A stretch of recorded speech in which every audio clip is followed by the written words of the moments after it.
Although the Rebel Alliance had a vastly superior fleet of starfighters in comparison to the starfighters of the Imperial Navy during the Galactic Civil War, the Rebels wouldn't unleash their most powerful starfighter against the Empire until after the Battle of Yavin.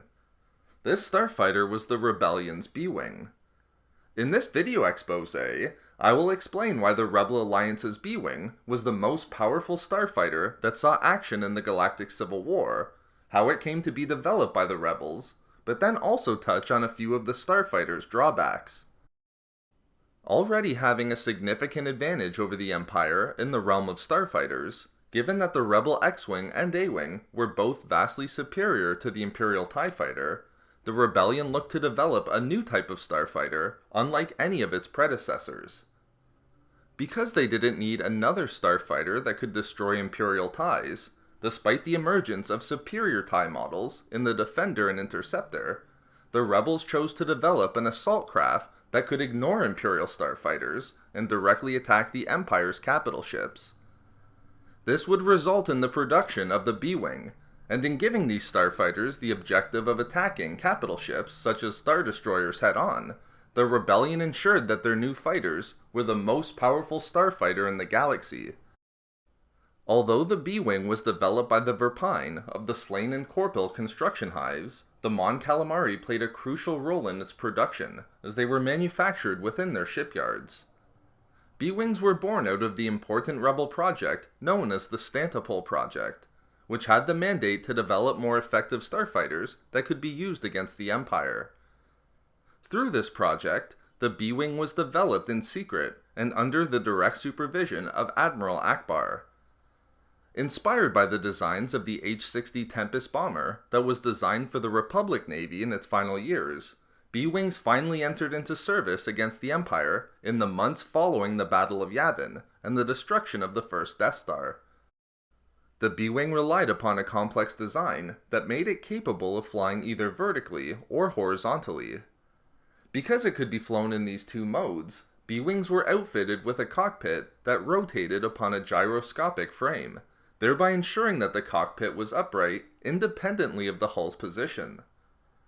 B-Wings also contained two S-foils on both sides of the hull, which having entered combat, would fold outward and enter attack mode. The starfighter's power core was vastly superior to other starfighters of the Rebel fleet.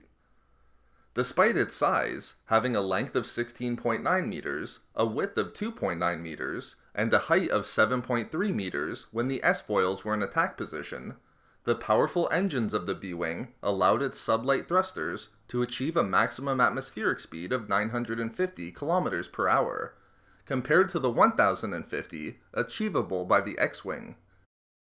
B-Wings also contained superior navigation and sensor systems that were originally developed for small capital ships and not starfighters. These included a long-range detection array, a short-range primary threat analysis grid, a targeting computer consisting of a holographic imaging system, a navigational computer that made astromech droids superfluous, and a flight control avionics system. The superior power core that powered the sublight thrusters of the B-Wing also delivered impressive shielding to the starfighter, as the power core was usually used to provide shielding for ships the size of the Millennium Falcon, and not single starfighters. Further, the power core allowed the B-Wing to be equipped with a long-range hyperdrive system, allowing it to enter hyperspace. To give the B-Wing the necessary punch it needed to directly take on the Star Destroyers of the Imperial Navy, they were outfitted with a uniquely high payload for a starfighter that was vastly superior to any other fighter engaged in combat during the Galactic Civil War.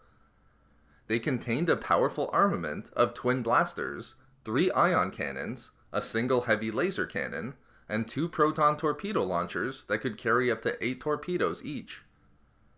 This weaponry was the equivalent to many Corvette-class vessels, and could deliver devastating damage to the armor and shields of enemy capital ships. That said, the lighter armament of the B-Wing, such as its twin blasters, could also assist the fighter in dogfights against other enemy starfighters. Despite these impressive capabilities, B-Wings also came with their own unique problems and drawbacks. They were exceptionally expensive to produce, costing roughly 220,000 credits versus a cost of roughly 150,000 for an X-Wing. Outside of cost, the B-Wing was also immensely difficult to fly, a product of the Starfighter's rotating cockpit and unique design, thereby requiring the best pilots of the Rebellion to fly them. Further, the reduced speed and agility of the B-Wing in relation to other starfighters, such as the X-Wing and A-Wing, made it vulnerable in dogfights against other fighters. Nonetheless, the B-Wing proved its value and earned its place within the Rebel fleet on numerous occasions, ultimately coming to completely replace the Y-Wing as the primary assault fighter of the New Republic following the fall of the Empire. So there we have it. Why B-Wings were the most powerful starfighter of the Galactic Civil War. We love making these videos, so why not subscribe for more fun Star Wars theories and discussions? Also, if you enjoyed the video, think about giving a like or leaving a comment. If not for me, for prototypes.